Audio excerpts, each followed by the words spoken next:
reported story segment tonight. The architect of the Doomsday Imperial College London model that predicted 2 million Americans would die from COVID-19 if we didn't impose government-mandated lockdowns, admits that Sweden's no-lockdown approach has achieved roughly the same suppression of COVID-19 without draconian restrictions. You might remember Neil Ferguson. He resigned from his position advising the British government after violating the social distancing guidelines he recommended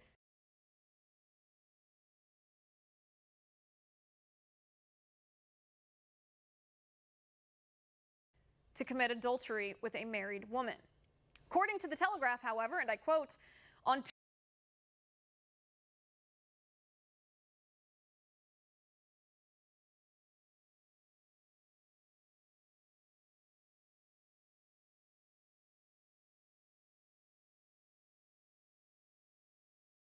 Tuesday, a witness at the House of Lords Science and Technology Committee revealed that he, Ferguson,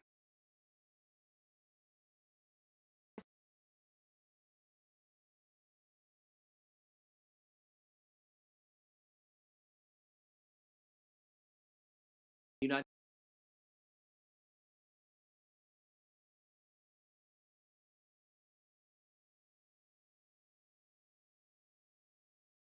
States lockdown, and there was an effort in late March and early April to get the Swedish government to lock down as well, and they presented the exact same model, the Imperial College model, to Sweden, and it predicted 90,000 people would die there by June 1st.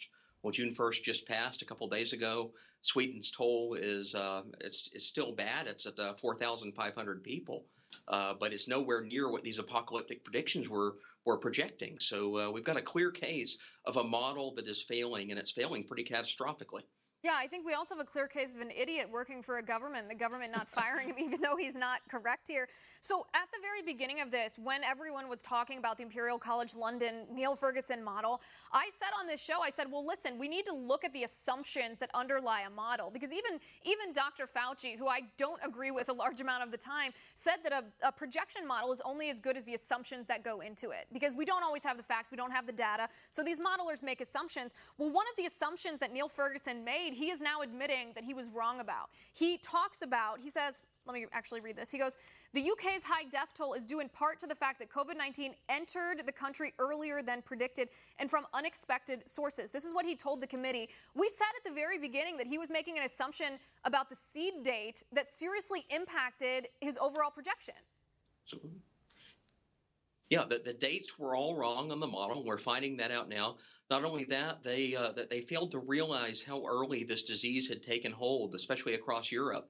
We have evidence now that it's popped up in maybe as early as late December, almost certainly by January, and all these models were making assumptions in early March of a relatively recent arrival. But you change that, it throws the whole calibration date of the model off, and that gets you the results that you get.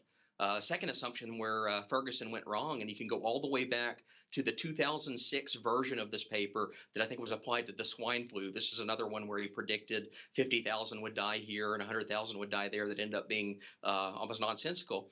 They neglected to account for nursing homes. And if we found anything from COVID across the world, nursing homes have been the hotbed. This has been the place where it's really destructive and deadly. And that's not even built into the model. So the assumptions are just completely off.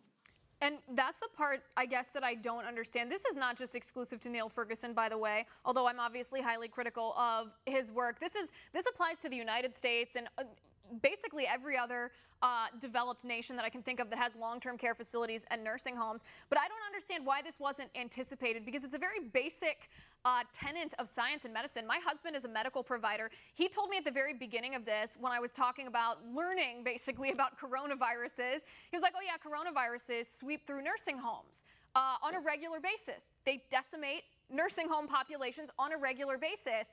And the same thing, I mean, my husband said it to me, but Professor John Ioannidis from Stanford, he warned public policy officials and elected politicians of that. There's no excuse not to know about the threat to nursing homes. Yeah.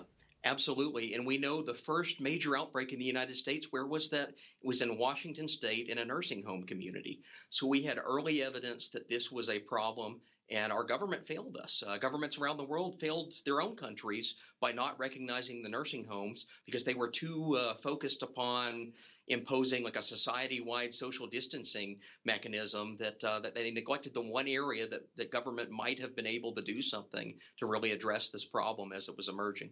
And maybe this is a rhetorical question, but I want to give it a shot here. Why is the UK government still using Neil Ferguson as a resource? Not only because of his personal hypocrisy of having an affair with a married woman, violating the social distancing that he imposed on everyone else, but obviously was too good to follow himself. But he's been wrong. He failed to see the threat to nursing homes. He didn't account or misaccounted for the seed date. He was wildly incorrect on the numbers from start to finish, as he has in his career. Why are they still using him? I think unfortunately we're seeing with a lot of politicians, they buy into the sunk cost fallacy. They bought into these models early on when they kind of wowed the world with astronomical projections of death and destruction if we didn't act. And they acted on that information, but now they're kind of realizing, oh no, we made a mistake, but no one really wants to admit that they made that mistake because that's their electoral career on the line. That's their political career being threatened by having to actually do the right thing, which is admit that you were wrong. And the shocking part of that is any politician who is operating under that algorithm, the mental algorithm, they're literally putting their own political career, their own seat in government above the health and well-being and even the lives of the people that they were sworn to represent and defend. It's really horrifying to see. Phil, thank you for being on the show. I appreciate your analysis. After the break, Minnesota Attorney General Keith Ellison upgrades charges for former officer Derek Chauvin after an independent autopsy found George Floyd died of asphyxiation. We are going to discuss that next. Stay with us.